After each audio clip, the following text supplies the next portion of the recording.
Sherri, one of the things that has really been wonderful in reading your book and some of the work that you've put out in the world is your what you've spoken to on prophecy. And I think when we're in this climate work, it can be so heartbreaking, and there's just so much in what's happening today and what we're up against. And yet when you put that that understanding into the mix, somehow it's like it gives so much more strength to what we're doing now and the current work. So I was hoping that maybe you could end with just speaking a little bit to that. In regard to prophecy, I think that the important thing about prophecy is understanding that we have all been given this information, and we have been told that these were the things that were coming if we did not alter our course. People tend to look at prophecy as fortune telling, but what it really is it's a sacred instruction that says, here is your opportunity to change your course. When you start to see these things, then you need to really stand up and engage life in a very different way. We have an opportunity here to shift course dramatically. And we can't get into all of that in a soundbite, but there are a couple of small things that I just want to read from from my essay in the All We Can Save book, this beautiful book here, that I think are important. There is an elder, a Hopi elder from the village of Hodavia who came forward in 1970 and shared these words about the future that we were facing. And this elder said, "Nature will speak to us with its mighty breath of wind. There will be earthquakes and floods causing great disasters, changes in the seasons and in the weather, disappearance of wildlife, and famine in different forms. There will be gradual corruption and confusion among the leaders and the people all over the world, and wars will come about like powerful winds." One of the other prophecies that I think is critically important is the prophecy of the seven fires, the Ojibwe Anishinaabe prophecy.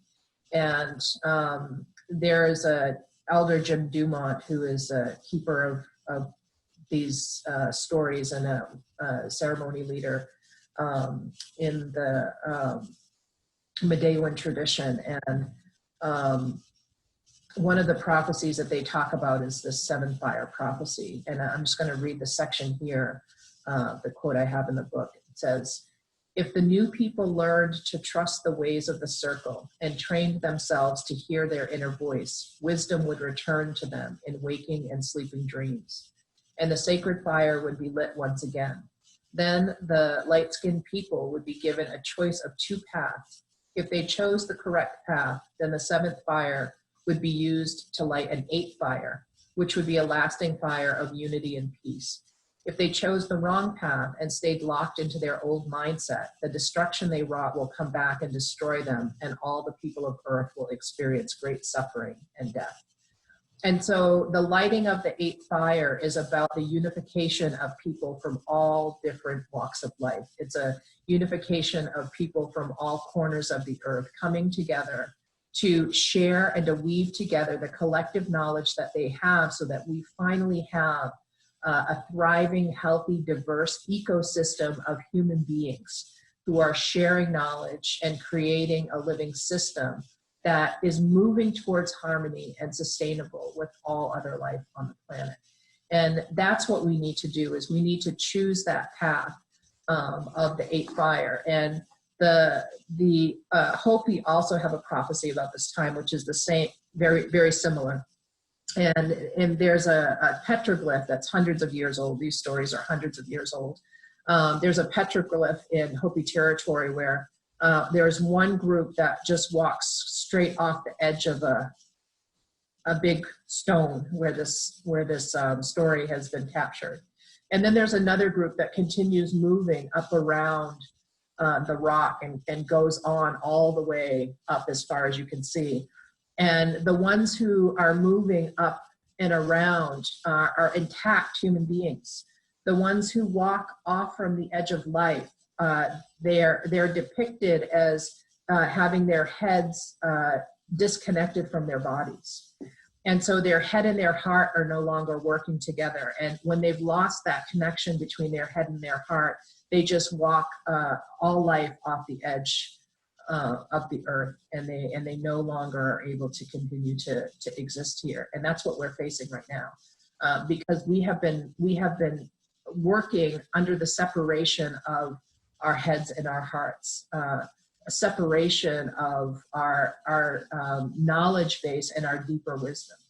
And so if we want to move back in alignment with life, we have to reconnect our knowledge base with our internal wisdom. We have to learn to listen to that inner voice. We have to learn to allow our internal compass, that ethical and moral compass that is oftentimes tied to our cultural values, to guide us forward, instead of separating ourselves and separating our knowledge from our wisdom, and separating our hearts from our minds.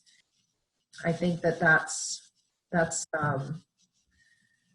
really the most critical thing that we can do as human beings in order to ensure the survival of life on planet Earth for all beings, and to stop selfishly thinking about, let me create some new way that I can survive and the hell with everybody else, because that attitude has led us to the place that we're currently in. And